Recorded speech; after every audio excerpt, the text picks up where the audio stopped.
If I had only known the last time would be the last time, I would have put off all the things I had to do. I would have stayed a little longer, held on a little tighter. Now what I'd give for one more day with you. Cause there's a wound here in my heart where something's missing, and they tell me that it's gonna heal with time. But I know you're in a place where all your wounds have been erased, and knowing yours are healed is healing mine. The only scars in heaven that won't belong to me and you. There'll be no such thing as broken, and all the old will be made new. And the thought that makes me smile now, even as the tears fall down, is that the only scars in heaven are on the hands that hold you now.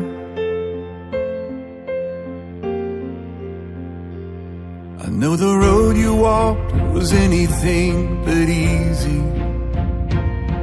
You picked up your share of scars along the way. Oh, but now you're standing in the sun. You fought your fight and your race is run. The pain is all a million miles away. The only scars in heaven that won't belong to me and you. There'll be no such thing as broken, and all the old will be made new. And the thought that makes me smile now, even as the tears fall down,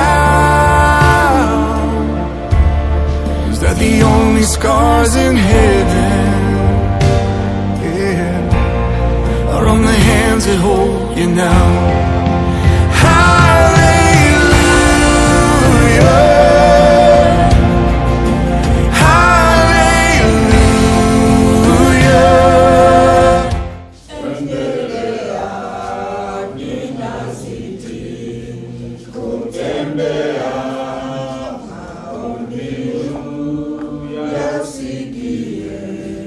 Ewe Bwana unipandisha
miaka ambayo uliweza kupatia mama yetu mahala hapa duniani. Mtakatifu, tazama imefika wakati tutaka kufanya ibada fupi. Tunakualika uwepo wako kawe mahala hapa, ukaweze kushuka na kuchukua ushukrani. Asante Baba yangu, maana najua utatenda. Kwa Yesu Kristo tunaomba na kuamini. Amen. Bwana Yesu asifiwe. Tunarudishia Mwenyezi Mungu shukrani kwa miaka ambayo aliweza kupatia Reverend Pastor James Sifuna. Yohana 11:25 na 26, ambaye inasema Yesu akawaambia, mimi ndiye ufufuo na uzima. Yule anayeniamini hata akifa atarudi kwenye uzima, na kila mtu aliye hai na aamini hata kufa kamwe. Je, unaamini hilo? Bwana bariki maandiko. Yesu mwenyewe anatuahidi, anasema kwamba yeye ndio uzima, yeye ndio ule ufufuo, si ndio? Yeye mwenyewe anasema kwamba Yesu akawaambia, mimi ndio ufufuo na uzima. Yule anayeniamini hata akifa atarudi kwenye uzima. Kwa hivyo tunarudishia Mwenyezi Mungu shukrani. Muda ambaye amekuwa pamoja na mama yetu hapa duniani, huduma ambaye amekuwa akitenda, Mungu amekuwa pamoja naye, amehubiri kila sehemu, amepanda milima, amepitia kwa mvua, kwa matope, kwa kila aina ya hali, lakini Mungu amekuwa pamoja naye. Nyinyi ambaye mko saa hizi, ninawakabidhi tu mikononi mwa Mungu, akaweze kuwashika, akaweze kuwafunga mkanda wake mtakatifu. Mnapolia mlilie ndani mwake. Pastor Jena alisema yeye akifa hata hitaji watu kukaa wakipiga nduru, wakilia, wakijiangusha kwa sanduku. Saa hizi imefika tu wakati sisi tu tuimbe, tukishukuru, tukiambia Mungu asante kwa miaka ambaye amekuwa pamoja na pastor wetu. Kwa hivyo mimi nasema ni asante siku hii tunapoandamana kuelekea pale kanisani, najua Mungu ametungoja kule. Wacha Mungu amani akaweze kuwa mfariji wa kweli. Tutapata mwimbishaji atupe wimbo mfupi, wakafungue jeneza, watu waangalie, alafu tutaomba na kutoka. Mamba mwenye imara, kwako ninajificha, maji haya ya damu yaliyotoka humu unisafi na dhambi. And if your presence doesn't go with us, Lord, we don't want to leave this place. Lord, we need you near as we go from here, to lead us by your love and grace. May your presence fill us every day, and may your Spirit lead the way. Lord, to you we call, let your glory fall, and may your presence go with us. Make it your prayer. If your presence doesn't go with us, Lord, we don't want to leave this place. Lord, we need you near as we go from here, to lead us by your love and grace. May your presence fill us every day. May your Spirit lead the way. Lord, to you we call, let your glory fall, and may your presence go with us.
We have our dreams, but we cannot go where you will not be.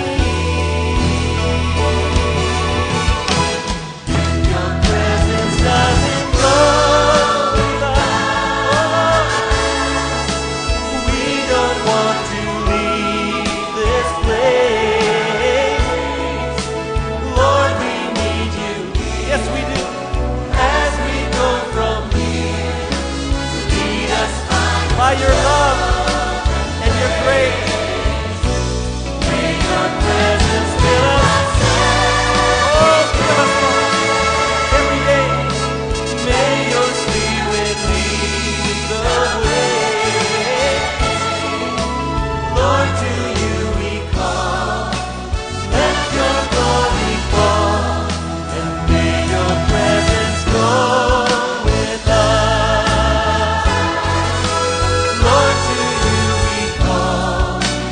Let your glory fall, and may your presence go with us.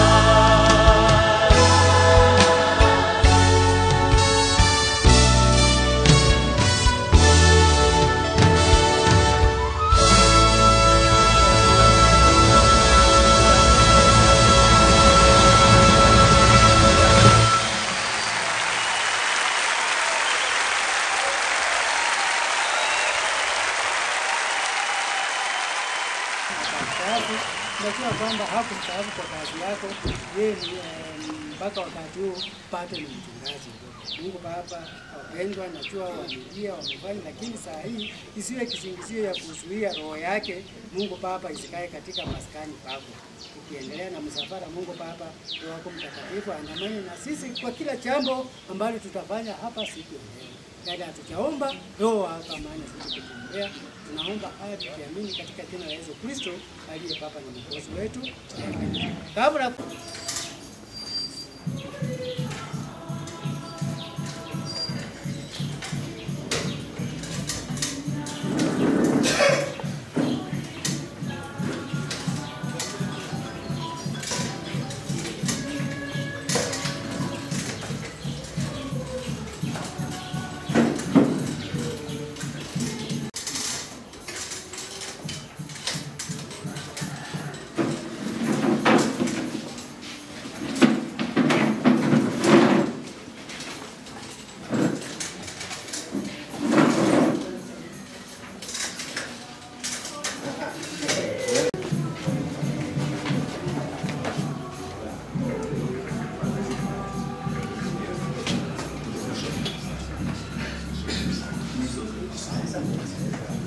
hema yake na kuniinua juu ya mwamba.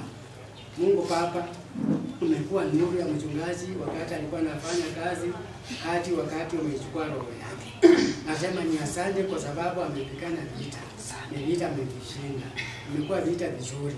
Kwa sababu ndio sababu tumemleta madhabahuni kuonyesha heshima ya kwamba alifanya kazi yako kwa moyo wake wote.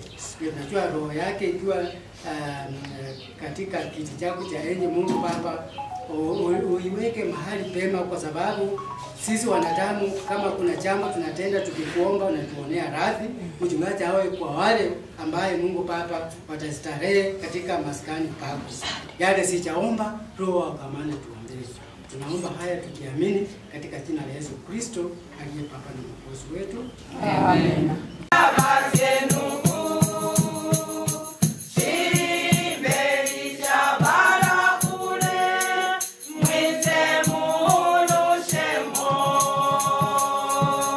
Alikuomba uhai ukampa, muda mrefu wa siku nyingi, milele na milele. Baba, katika jina la Yesu, tena mara nyingine Baba, twajua wewe ni Mungu na tuko mahali hapa kwa ajili yako. Baba, lichakuwa tunaomboleza, lakini wewe unapendezwa na wale wanaomboleza wakiwa ndani mwako. Asante kwa jamii iliyopoteza, asante kwa kanisa, asante kwa wachungaji. Baba, ibada hii twaikabidhi mkononi mwako Jehova. Tunapoanza Kristo Yesu, twahitaji mkono wako. Jina lako Mwana wa Mungu lipewe sifa. Ni katika jina la Yesu naomba nikiamini. Amen. Ambao tukitembea na yeye kula na yeye baba. Kulingana hata na yeye na imefika wakati baba ukapenda uchukue roho yake. Ibada ya leo mkononi mwako. Nyimbo ambazo utaimba Jehova utatuelekeza. Hata mwenye atatufundisha neno Jehova na mlete mkononi mwako, utampa neno ndio nzuri. Siku ya leo baba mkononi mwako. Na ni kwa pendo na Kristo naomba na kuamini. Amen.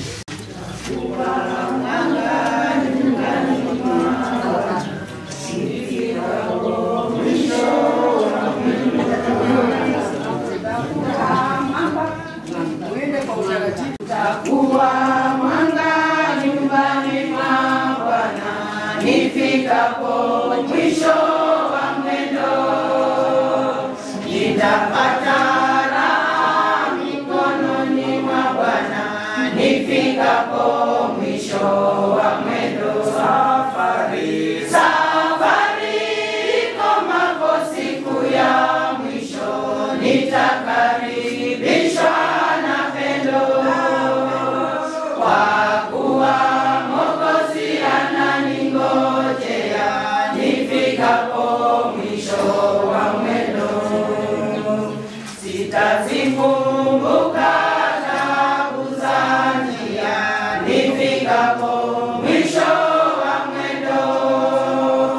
Sitawakumbuka walionipinga nifikapo mwisho wa mwendo. Safari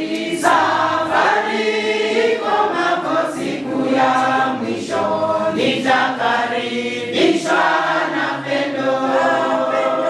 Kwa kuwa Mwokozi ananingojea nifikapo mwisho wa mwendo.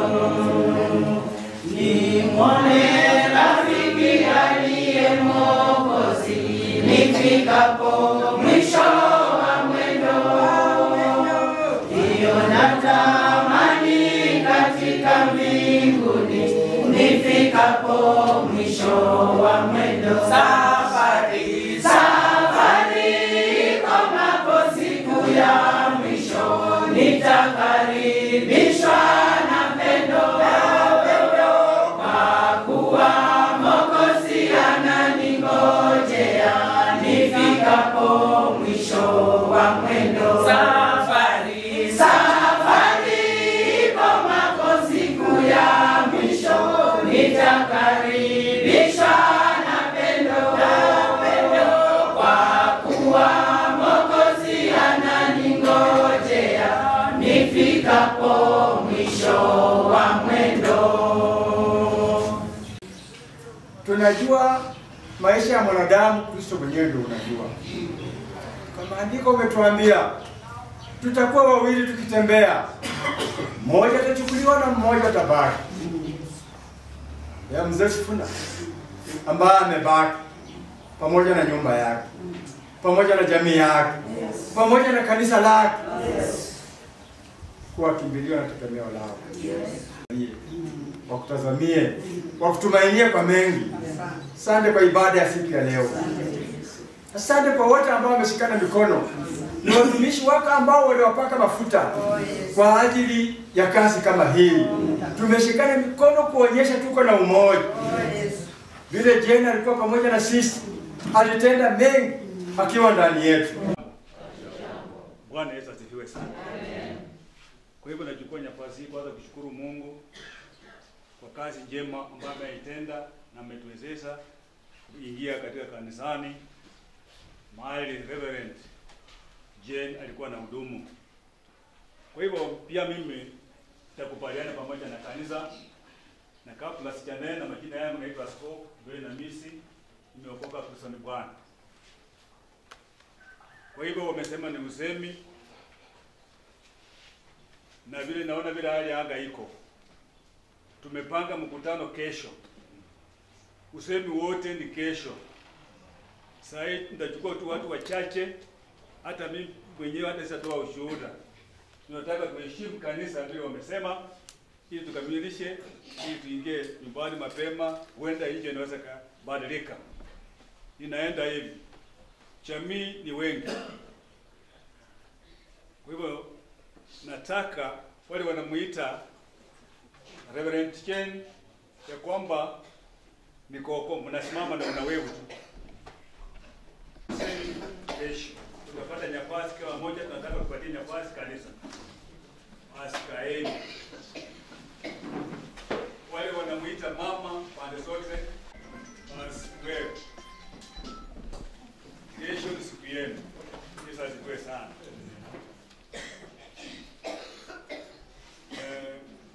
Nakuja kwa wale naweza wewe, maana tunataka kuokoa masaa. Bwana Yesu asifiwe sana.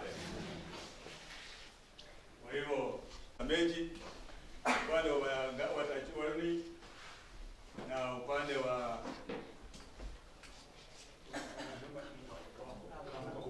Kamkong. Yes. Basi mtawewe usione kama mnafungiwa, tunaokoa nafasi. Basi tukae. Yesu asifiwe sana. Kama kuna wake wenza wako pale na washukuru. Yesu asifiwe sana. Kwa hivyo nataka masista waje.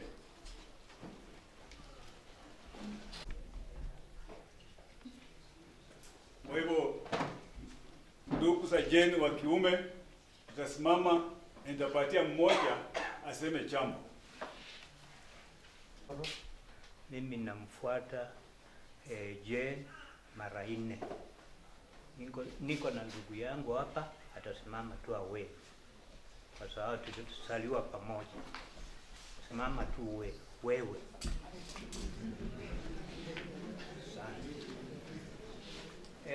Mimi niko tuna maneno 2 3. Jambo la kwanza, Jane ndio alifungua mimba ya papa wetu mwaka wa 1945, na jambo la pili, amekufa. Na amekufa, mtu ukianguka uanguka na midoko yake na mikubwa yake. Hata amefariki na Raila. Huyu alisaliwa tarehe 6 na kesho yake Raila akasaliwa mwezi moja. Jambo la tatu, kanisa limependezwa kwa sababu dada yangu alikuwa mwenzenu na akastaafu, ndio akamwacha. Alikuwa mwenzenu akastaafu, alafu amemwacha. Alijui nani atafuata. Hiyo Mungu anajua. Mengi nitaongea kesho, kwa hivyo muwe na Yesu Kristo, si ndio? Kwa hivyo watoto, kwa hivyo nitapatia kijana mkubwa na msichana mkubwa, wengine wewe. Nafasi yetu ni kesho. Kijana mkubwa na msichana mkubwa waseme jambo.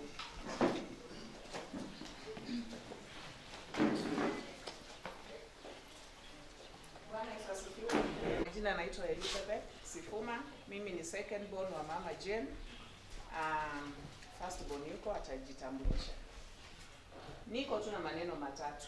Mama alikuwa ni best friend wa Yesu Kristo. Saa hizi tukiulizwa hapa, who is your best friend? Najua wengi mtasema fulani wa fulani ndio my best friend. Mom's best friend was Jesus Christ. Secondly, mama alikuwa ni mcha Mungu. Mama alikuwa ni mcha Mungu mpaka dakika ya mwisho. Thirdly, mama alikuwa muombezi. And you all attest to this. Ni ukweli uongo? Mpaka dakika ya mwisho nilikaa na yeye. Kwa hivyo mbarikiwe, tutaongea mengi Jumaa kesho. Na Wakristo wenzangu, hamjambo? Mimi naitwa Ronald na Miss, lakini huku nyumbani naitwa Murunga. Mama wangu, mimi ndio nilikuwa wa kwanza kuzaliwa kwa mama huyu ambaye amelala. Na wakati mwingi, wakati tunaongea naye unaweza fikiria alizaa tu mtoto mmoja na ni mimi. Yaani wakati alinizaa ni kama aliona sasa huyu ndio mtoto wa pekee. Ndio tulikuwa na wengine na tukafika watu 13. Ninamshukuru kwa hayo. na ninashukuru imani yake, na imani yake inaweza ponya hata hili kanisa na hawa wenye wamekaa wote. Ako na imani. Nashukuru. Kwa hiyo kanisa nataka kuambia kwamba vile tumepanga siku ya Jumatatu nataka tupatie kanisa nafasi, kwa maana mama alimhudumia wengi, kupitia kwake mioyo ya watu wengi yamepona. Kwa hiyo pia tumejipanga, kesho ni uzembe. Atakaye kuja amejua tena ni Jumatatu, au kwa Jumatatu sisi tutakuwa kwa ufupi sana. Maana tumesema ikiwezekana saa 8 tuwe tumemaliza kazi ya mama. Tutakuwa tumemaliza kazi ya mama. Kwa hiyo wote ambao wako hapa ndio kifo ya Jane na mjambo. Mjambo. Mimi naitwa Sifuma, na kama tulivyosema tutazungumza maneno mengi, lakini tutasema Jane alikuwa ananipenda sana. Hata wakati alikuwa anakufa aliniita, akaenda hapo akaomba, akasalamia na anakufa. Hayo machache, tutazungumza mengi kesho.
Hapo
Kwa hivyo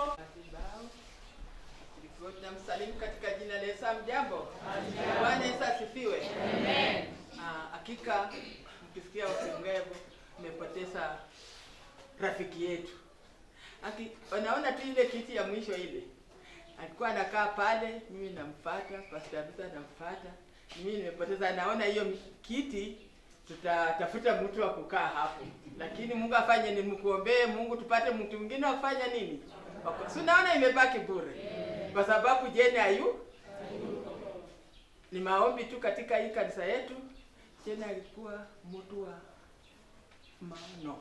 Alikuwa mama mzuri. Alikuwa ananiambia tukiongea kitu kanisa ananiambia mama kanisa usijali, tutafanya nini? Tutafanya.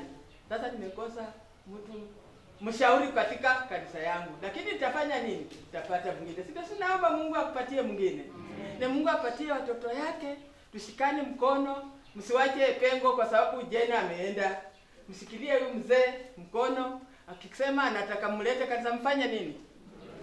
Na mshike kwa maana mlikuwa mnaleta Jane, mkikosa kuleta mzee atahusunika, si ndio?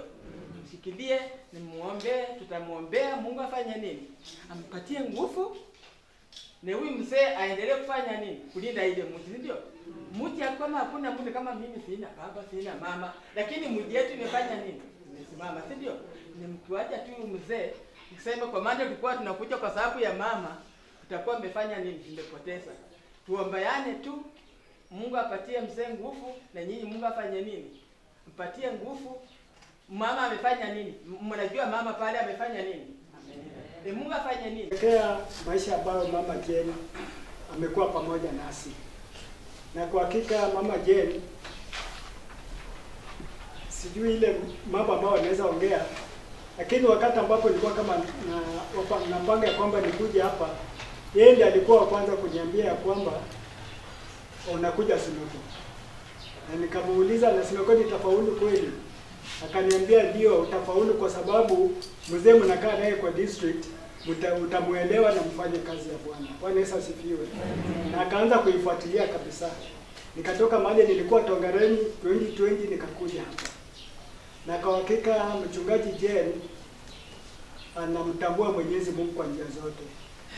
Ile nilifika tu hapa na akaniambia mimi nguvu zimekwisha. Na kupatia nafasi ufanye kazi na mzee yale ambao Mungu amepanga mtufanye. Mimi sitakufuatilia lakini utende kazi ya Bwana. Na tumefanya na yeye, hakuna hata siku moja ile ambayo tumekaa na yeye akaniambia, by then nilikuwa assistant pastor kwake. Akaniambia hapo umekosa, hapana. Kila kitu alikuwa akiniambia tu, wewe endelea, baada ya miaka miwili mimi naenda kufanya nini? Kustaafu. Na kwa hakika vile miaka miwili iliisha, na akaenda. Bila anakuja hapa kila wakati ni kuheshimu. Yeye ni mwaminifu kabisa kwa kazi yake. Yeye ni mtu yule ambaye anapenda kanisa. Nasema hivyo kwa sababu sisi wengi wetu watoto wakikuja nyumbani, mnawakalisha nyumbani, mnasema hatuwezi kuja, tuko nimepata wageni, si ndio? Lakini yeye anasanya familia yote analeta kanisani. Wanamaliza ibada kwanza ndio waende nayo nyumbani. Alafu nikienda kwa hiyo familia nasema ni asante kwa mama Jane na mzee Sifuma, wamefundisha watoto tabia mzuri. Wanajua Mwenyezi Mungu ni nani. Kwa hivyo kama tuko hapa najua kwamba mama Jane ameenda lakini amewacha watu wazuri wale ambao wanatambua Mwenyezi Mungu. Kwa hivyo tuendelee kuwaombea na tuendelee sisi wale ambao bado tuko wazima. Mungu atupatie mwelekeo ama mwangaza vile vile tunatakana tupate ili pia sisi tuige mfano wa nani na mchungaji Jane. Mungu akipenda wakati ukifika tutaonana. Simbarikiwe na haya. Ungehitaji lay leaders wote wenye wako mahala hapa wasimame wawewe. Lay leaders. Kama mwenyekiti wa ibada ya siku ya leo, jina langu ni Reverend Rupe Nakoyo, mchungaji kutoka Ruhuna Church of God. Thank you.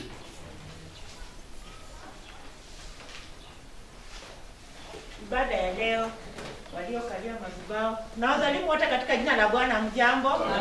Bwana Yesu asifiwe. Amen. Mimi kwa majina yangu mchungaji Reverend Teresa Kuyo, natoka katika kanisa la Ndalo Mtindini. Bwana Yesu asifiwe. Amen. Bwana Yesu asifiwe. Amen. Reverend Jane Okonji kutoka kanisa la Tunga. mchungaji mstaafu. Tulistaafu mwaka moja na Jane. Mimi mwezi wa 11 na Jane mwezi wa 12 2021. Na unipe tu nafasi niseme neno mama. Na tulitembea na Jane. Tulienda masomo na Jane Eldoret kuwekewa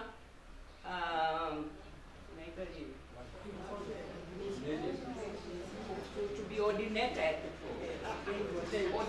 ordination classes. Tulienda Eldoret miaka miwili, kwa tunatoka hapa saa 11 asubuhi ya kwamba tufike Eldoret saa 2. Kwa hivyo nilitembea na Jane sana, rafiki yangu sana, mambo mengi tumefanya na yeye, hata hapa ikiwa mchungaji wa hapa, muumini wa hapa, alikuwa secretary na mimi nikiwa treasurer.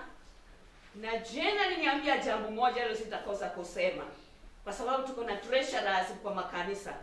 Aliniambia wakati wa sikuwa mchungaji, sikuwa leader, nilikuwa tu mwalimu. Anasema, madam, wewe ni treasurer wa kanisa na mimi ni secretary.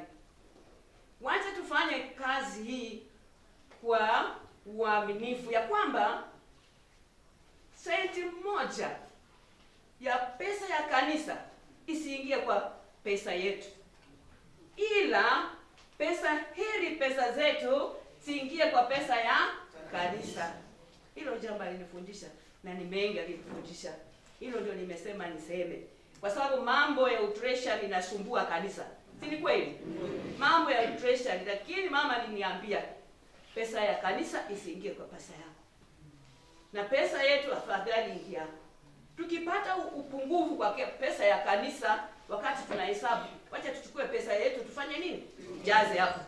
Barikiwe. Nimesema jina. Reverend Ruto Tenyu mstaafu. Asante. Bwana asifiwe. Hata mimi sijui kama nilikuwa nimesema jina. Bwana asifiwe. Na Mungu alikuwa amesapaa. Mchungaji mwenye anaongea huyu, sisi kama makurutu tulianza kanisa hili na yeye. Kama makurutu, yeye sio mchungaji, mimi sio mchungaji. Na tunaambiwa na Obasia, enda shikilia kanisa la Rusumo. Kama mchungaji beba la beba. Na nashukuru Mungu kwa sababu kupitia kwa sisi tuko kwa nyumba ambayo imefanya nini? Imefunikwa, imejengwa vizuri. Pia kwa Eldoret, baridi yote tumekuanga na mchungaji. Eldoret iko baridi, wala ambao wanaishi huko. Na transport ya kutokanga hapa kila mwezi. Alafu ukae wiki moja. Mchungaji hakufanya nini? Hakuchoka. Lakini nilipoenda Kitale na wakasikia nimestaafu, mimi ni mstaafu. Na huyu akasema mimi naye na staafu. Na mchungaji tena anasema mimi na staafu. Sasa sisi wote ni wastaafu. Mungu awabariki. Bwana Yesu asifiwe. Amen. Bwana Yesu apewe sifa. Amen. Jina langu mchungaji Beatrice Okech, kanisa ni Mkuno Church of God. Amen. Bwana Yesu asifiwe. Amen. Bwana Yesu asifiwe. Amen. Jina Reverend Tom Ndulu, kanisa ni Tongare. Wakambi wewe na watoto dada yangu Jane pamoja na kanisa la Sinoko na wale ambao wamekuja kuomboleza mpendwa wetu Jane, ningependa kuwasalimu katika jina la Yesu. Tembe mwezi. Jambo sana. Peperusa bendera ya mama Jane. Haleluya. Bwana Yesu asifiwe. Mimi jina langu ni Reverend Phyllis Okila. Maneno ya Jane nitasema wakati mwingine. Bwana apewe sifa. Hawa wenye wamesema hawa ni watoto wangu kwa utumizi wa Mungu. Bwana apewe sifa. Amen. Jane huyu tulianza na yeye kitambo na iko haya. Jane huyu amenikaribisha kwa kanisa hili. Nikiwa mchungaji wa kanisa hili kitambo sana. Jane alipopewa kazi ya uchungaji, mimi ndiye niliyemwombea Jane hapa. afanye kazi ya Mungu. Bwana Yesu asifiwe. Mwami Yesu siye tomi. Aliniheshimu mimi mtoto mdogo umuinstall katika hili kanisa awe mchungaji wa kanisa hili. Haleluya. Na tukaanza mwendo mzuri nikiwa mchungaji wa hapa. Mimi ndiye niliyekuwa hapa na mama Beba. Akatoka akaniacha hapa. Tumefanya kazi na mshukuru huyu mzee pole. Jeni amemaliza yake, uwe angalia yako. Mambo yanakuja yanapita, tunaenda kwa mambo mpya. Haleluya. Jeni na watoto wake na pamoja na huyu mzee kweli wanajua kulea wachungaji. Haleluya. Sifa. Wacha tupate andiko Zaburi 90. Nitasoma kwa uwezo wa Mungu. Wewe Bwana umekuwa makao yetu kizazi baada ya kizazi. Kabla haijazaliwa milima wala hujaiumba dunia. Na tangu milele hata milele ndiwe Mungu. Wamrudisha mtu mavumbini usemapo, rudini enyi wanadamu. Maana miaka 1000 machoni pako ni kama siku ya jana ikiisha kupita, na kama kesha la usiku.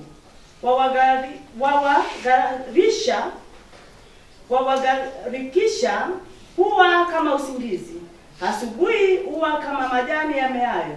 Asubuhi yachipuka na kumea. Jioni yakatika na kukauka. Maana tumetoweshwa kwa hasira yako, na kwa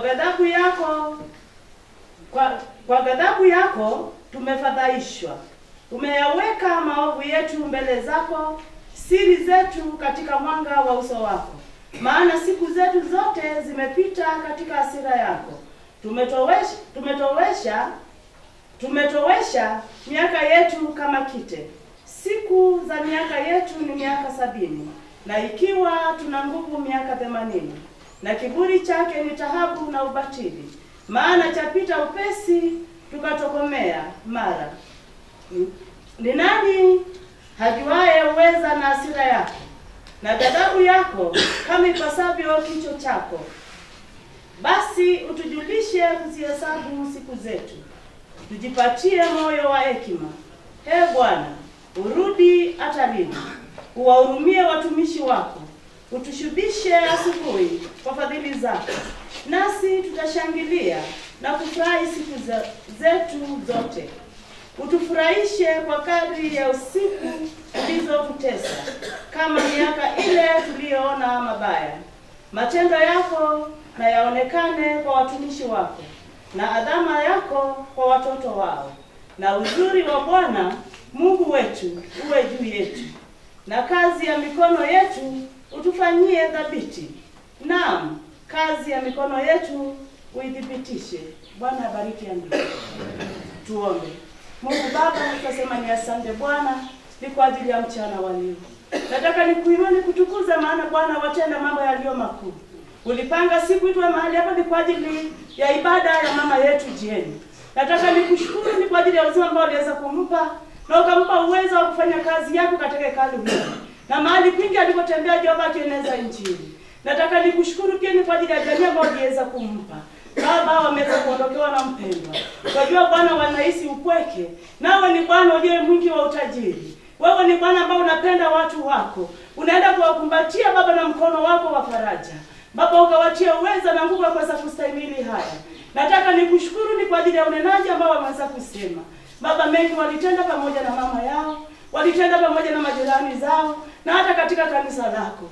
Baba tuinua jina lako, maana ni wewe uliyewezesha yote. Baba umefika wakati ambao wataweza kuona mama tena. Bali tunajua siku ya mwisho parapanda itakapolia Jehova tunaweza kuunganika tena pamoja. Baba tuinua jina lako. Wamenena kama wanadamu. Tunajua Jehova ameweza kupungukiwa. Bali wewe utawatia nguvu, utawafunga mkanda wa kweli. Utasimama pamoja nao na utawajenga katika mwamba wako. Nataka kuja kinyume cha mwovu shetani. Anayeweza kujiinua ni kwa ajili ya jamii hii. Anaweza kujiinua ni kwa ajili ya kanisa hili. Anaweza kujiinua ni kwa ajili ya komiti ambayo ametoka. Baba tunampinga shetani huyu.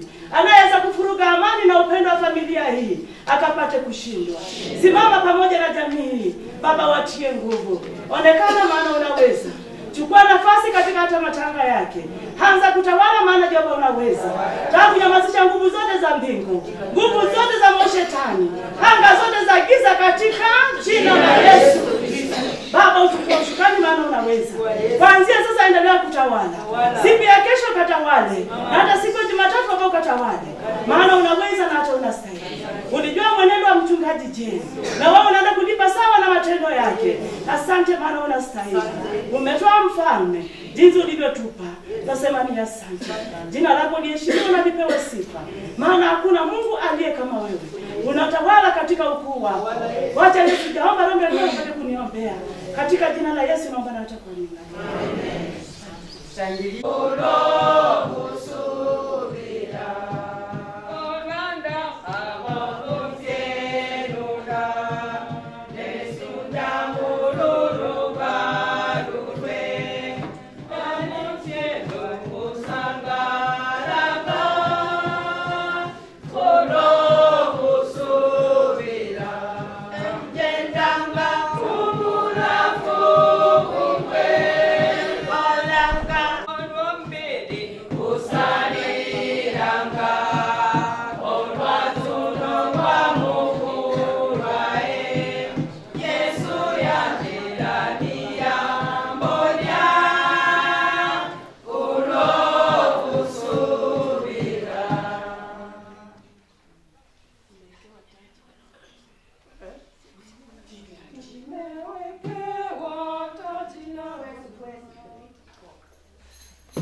Na amewekewa taji, ndio hii Jehova wetu. Tunasema ni asante. Kanisa ndio hili, tumesimama, tumezingira mwili wake, maana tumekuwa pamoja na yeye. Amekuwa kiongozi mwema kanisani humu, Jehova wetu, akiwa mshauri mwema. Tuseme ni asante. Baba, pokea roho yake na wachia wale wamebaki nyuma, Mungu wetu, amani ya kutosha. Kanisa libaki na amani, familia ibaki na amani, Moses Fuma baki na amani, watoto wake wabaki na amani, na hata na wachuku na vituko Jehova, hata na marafiki na majirani. Tunajua ya kwamba pale ameenda Baba ako kwa raha itokayo kwako Jehova, maana tayari umepokea mwili wake, roho yake Jehova, na jina lako litukuzwe. Kwa Yesu Kristo nimeomba. Amen. Yako mwikulu. Kisha nikaona mbingu mpya na nchi mpya, kwa maana mbingu za kwanza na nchi ya kwanza zimekwisha kupita, wala hapana pahali tena.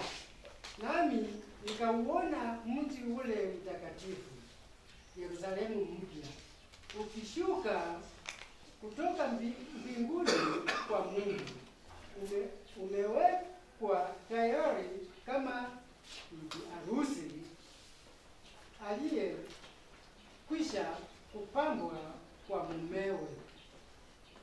Nikasikia sauti kubwa kutoka katika kile kiti cha enzi ikisema, tazama, maskani ya Mungu ni pamoja na wanadamu, naye atafanya maskani yake pamoja nao, nao watakuwa watu wake, naye Mungu mwenyewe atakuwa pamoja nao, naye atafuta kila chozi katika macho yao, wala mauti haitakuwepo tena, wala maombolezo, wala kilio, wala maumivu hayatakuwepo tena, kwa kuwa mambo ya kwanza yamekwisha kupita.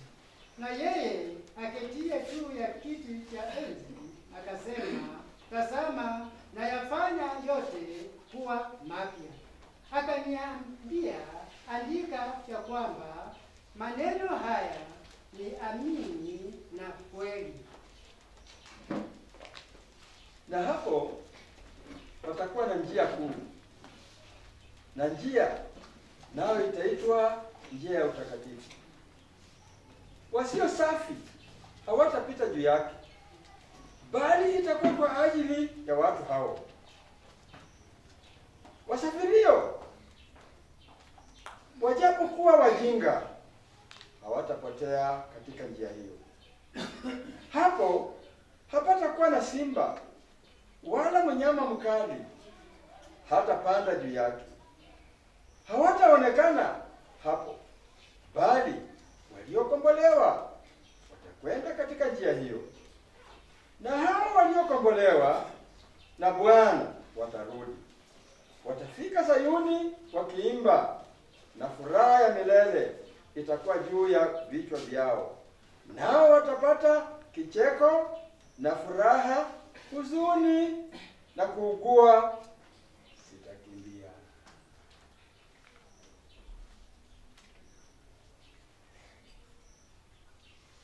Nilimngoja Bwana kwa saburi, akaniniambia, akasikia kilio changu, akanipandisha toka shimo la uharibifu, toka udongo wa utelezi, akaisimamisha miguu yangu mwambani, akaziimarisha hatua zangu, akatia wimbo mpya kichwani mwangu, ndiyo sifa zangu Mungu wetu.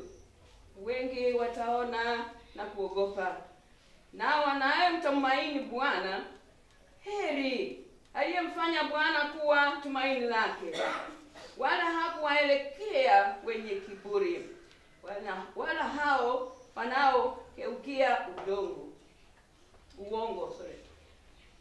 Bwana Mungu wangu, umefanya kwa wingi. Miujiza yako ni mawazo yako kwetu. Hakuna wezaye kufananishwa nawe.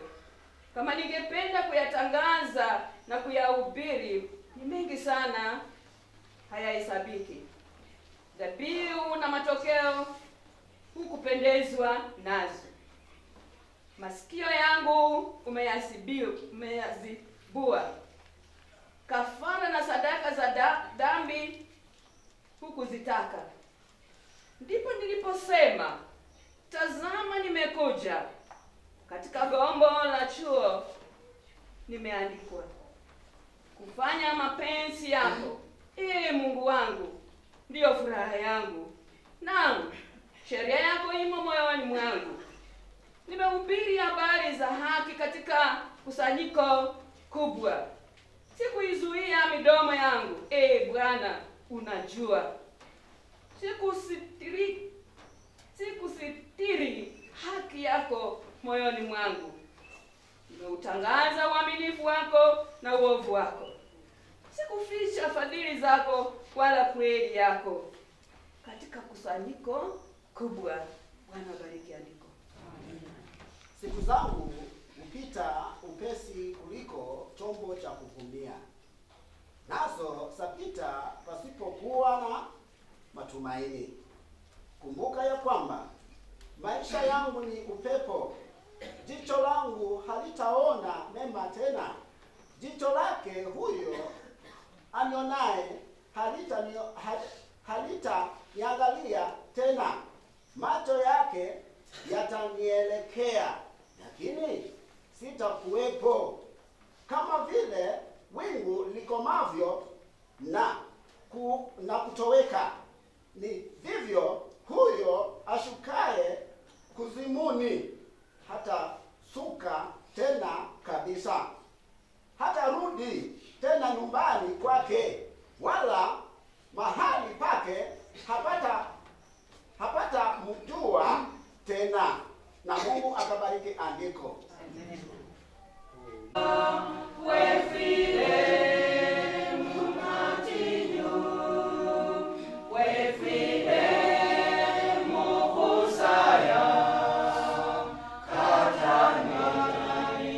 Umetuambia tusichoke kuomba. Tunasiti kuomba nguvu, mamlaka na uwezo kutoka kwako Jehova.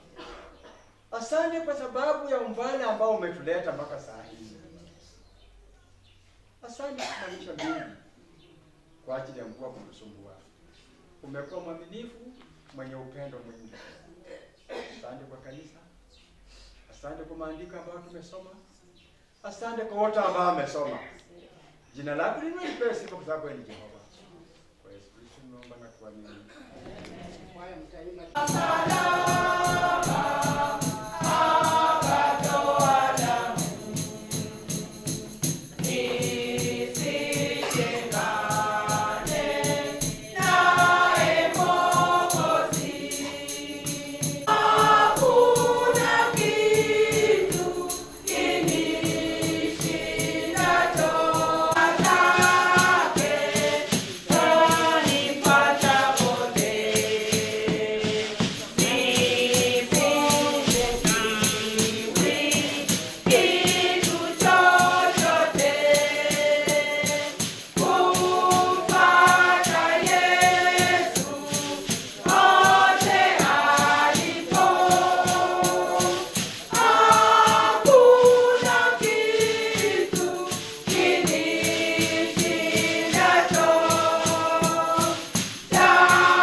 mama huyu na kazi yake itakufa.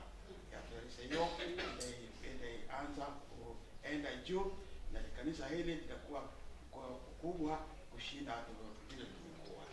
Na mwenye kunena kuhusu yeye, maana ni rafiki yake kwa miaka mingi, naomba ya kwamba maneno hayade ambayo atasema tena itasaidia kanisa hili hapa nyumbani kwao kwa familia na makanisa mengine katika area hii, na kati pia na Church of God yote.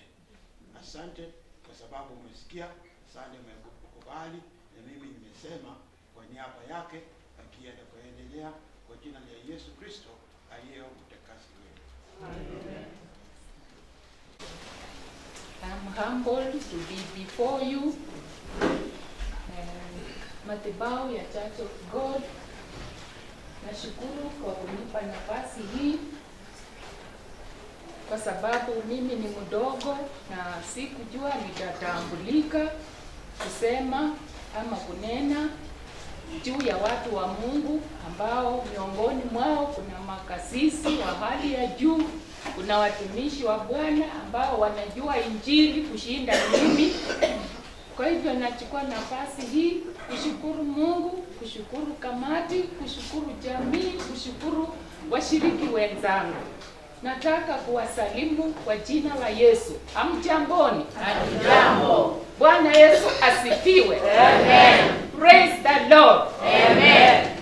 Tunashukuru na kupraise the Lord ambayo tulikuwa tunashukuru pamoja na mwenzetu ama mama yangu ambayo saa hii tumemlaza mahali pale. Tunashukuru kwa sababu mama yetu alikuwa mcha Mungu, sifa zake zimesemwa na kila mmoja amesikia. Na sifa hizo huwa zinafuata mwenye aliyeenda even baadaye. Je, sifa zako zitakuwa aje? Praise God. Amen.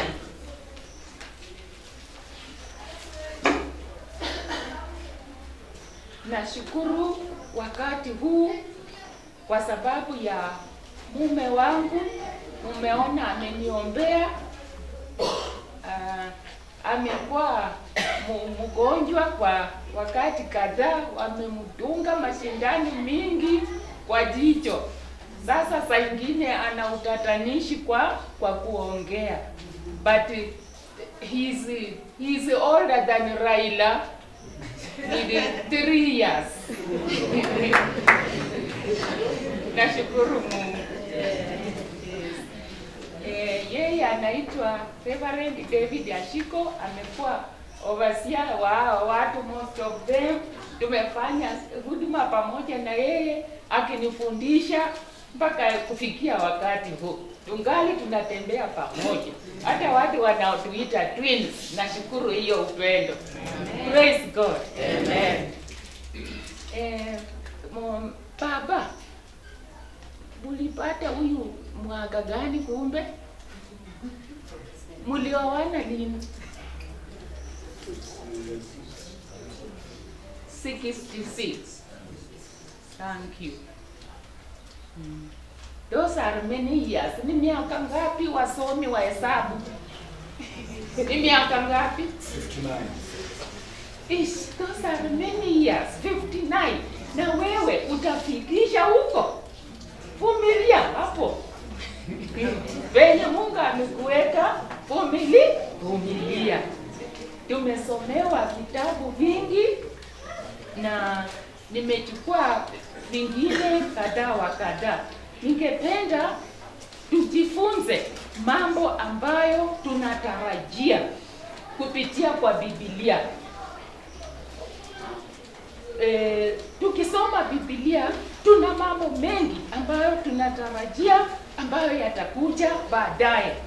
Imetengenezwa kwa ajili ya sisi binadamu.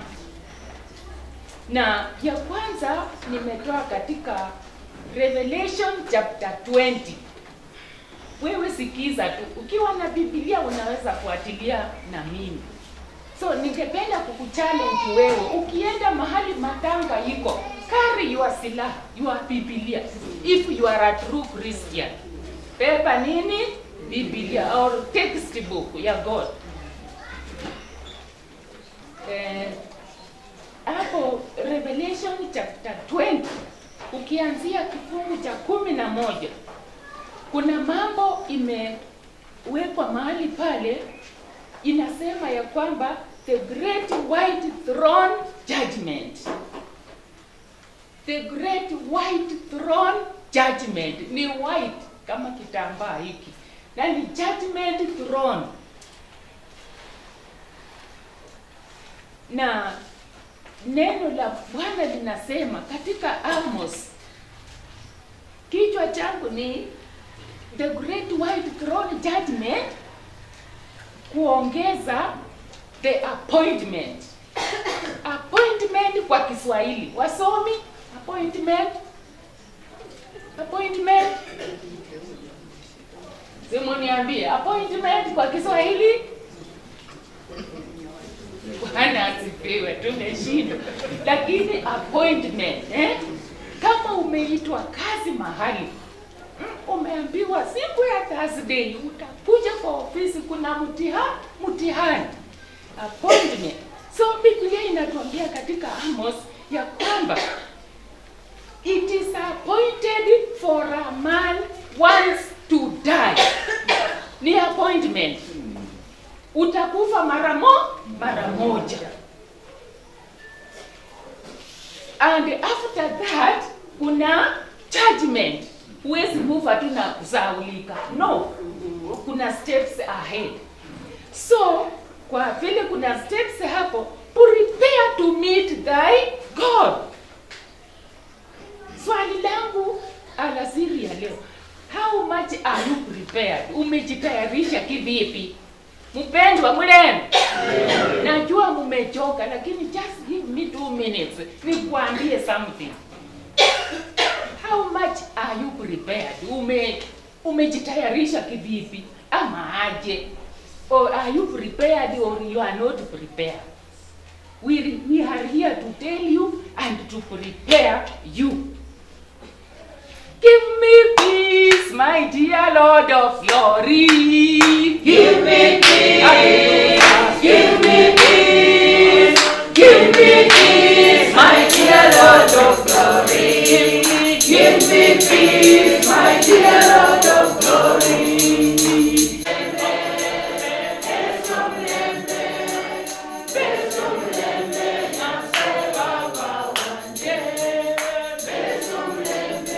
What do you do? So hizo works ndizo utasimama mbele ya hiyo great throne, white judgment throne, ukisomewa matendo yako, CV yako yote iko huko. Unless you have repented, itatoka, utakataa, na hakuna appeal, hakuna hongo. It is just you and your God. Hallelujah. Amen. Hakuna baba atasimama na wewe. Watoto, baba will be alone. Mami si amekuacha. She's just facing her own judgment. Na wewe alafu the judgment itakuwa unajajiwa na matendo yenye umefanya. Alafu ukienda katika hii inasema the sea, yani the sea, the oceans, maji itamwaga. Siku na watu wengi wamekufa kwa maji, wanakaa tu huko. Miili wametafuta ipatikane. So sasa the water zitavomit, zitawachilia wengi wako ndani. Halafu death and hate, kuna kifo, mauti na kifo pia itachukuliwa na kuachiliwa na brimstone, moto ambayo unawaka milele na milele. Do you know fire? Why yao? Abashiri why yao? Saa ile kama unapika, umewahi kuchomea. The fire is very sweet. So after that, wenye wametolewa katika maji, sasa kuna death ya mara ya pili. Sasa unafanya mambo mabaya hapa, alafu unakufa. After kukufa, judgment. Umeambiwa sasa hauonekani jina kwa kitabu. Sasa unaenda pande ile, kukufa mara ya pili and forever and ever. Si tufanye tu uamuzi. Mlembe hana. Lembe wote. Lembe mia. Lembe so. Na ingine ni tete. Alafu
072147 nitarudia.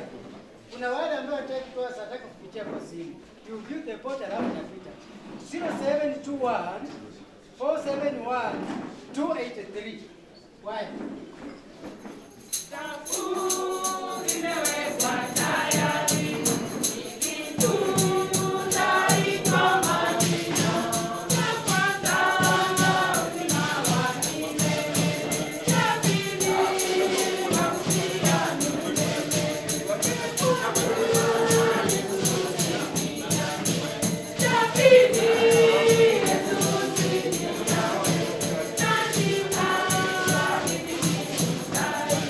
Yes,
Hata wengine walitamani kutoa na hawakuwezeshewa. Baba uwabariki tena wakati mwingine nao wakaweze kutolea. Sadaka hii Baba, Roho wako Mtakatifu aandamane nayo. Tunajua sadaka inapitia, pesa inapitia mambo mengi. Baba katakase hii sadaka. Baba inuke manukato machoni pako. Na ni kwa pendo la Yesu Kristo naomba na kuamini. Amen. Mwanao Yesu Kristo tunakushukuru, tunainua jina lako siku ya leo Baba, tunasema ni asante. Tuliomba mwanzo wakati tulifanya kazi ya Jane. Asante kwa muongozo ulio mzuri. Utulinde Baba, ututakaze Baba. Angalia wakati tunataka kwanza msafara wa kwenda nyumbani kwa Jane. Baba Mungu, leta utulivu kati yetu. Shetani mbaya na Israeli yake tunamkataa katika jina la Yesu Kristo. Tunapoenda safari hii Baba, baraka zako ziandamane pamoja nasi. Nasema ni asante kwa kila jambo. Na ni katika jina la Yesu nimeomba na kuamini. Amen. Bwana Yesu asifiwe. Tukitoka tutaitoka vile tulikuwa kufika kwa gari. Tunaomba kuna wale ambao wamechelewa watapeleka mwili nyumbani. Sasa jina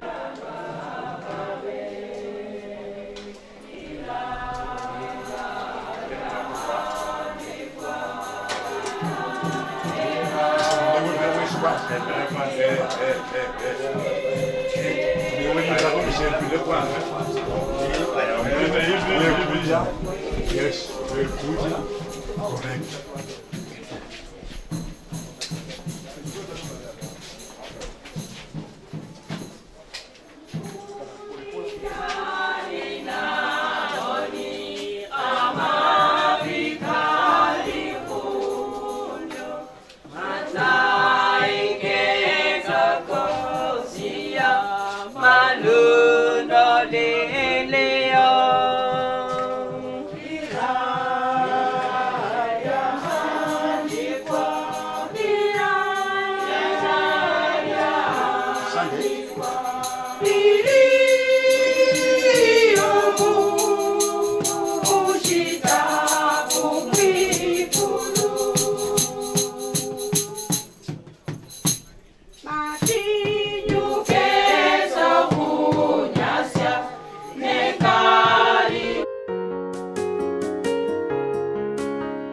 Yesu no mwami omwai wanje shalane hatawe alabanasi shichiraya ifwira humsalaba yarunga likobilyenje.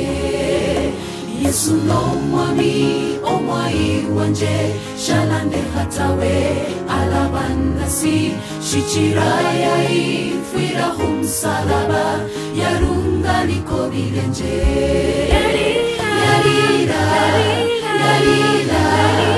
Yalira humsalaba mwami wanje yanyahana shichira umoni wanje.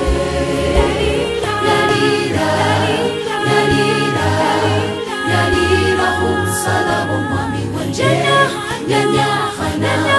yanyahana shichira umoni wanje. Oriomno Nyasaye oriomno wano siamo bolinda linda fwa dalina bumenyo butinyu Mungu yanzi waimonia. Oriomno Nyasaye oriomno wano siamo bolinda linda fwa dalina bumenyo butinyu Mungu yanzi waimonia.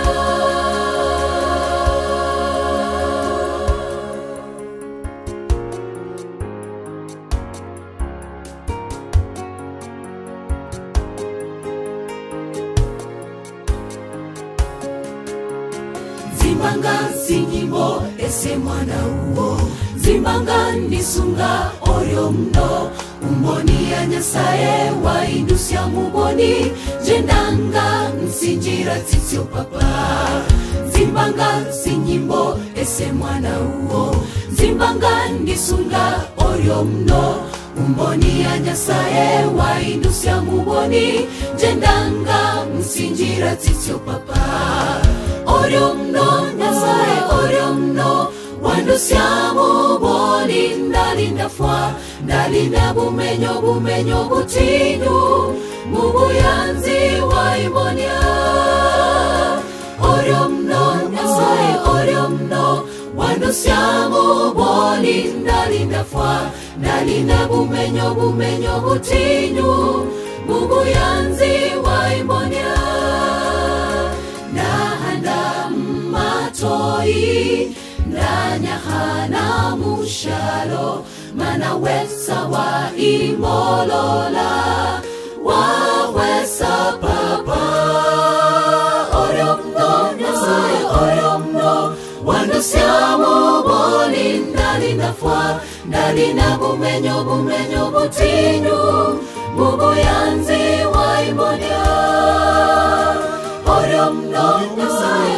Oriomno Wando siamo boli ndalinda fwa ndalinda bumenyo butinyu mubuyanzi wa imonia Oriomno Nyasaye Oriomno Wando siamo boli ndalinda fwa ndalinda bumenyo butinyu mubuyanzi wa imonia Oriomno Nyasaye Oriomno Wando siamo boli ndalinda fwa ndalinda bumenyo butinyu mubuyanzi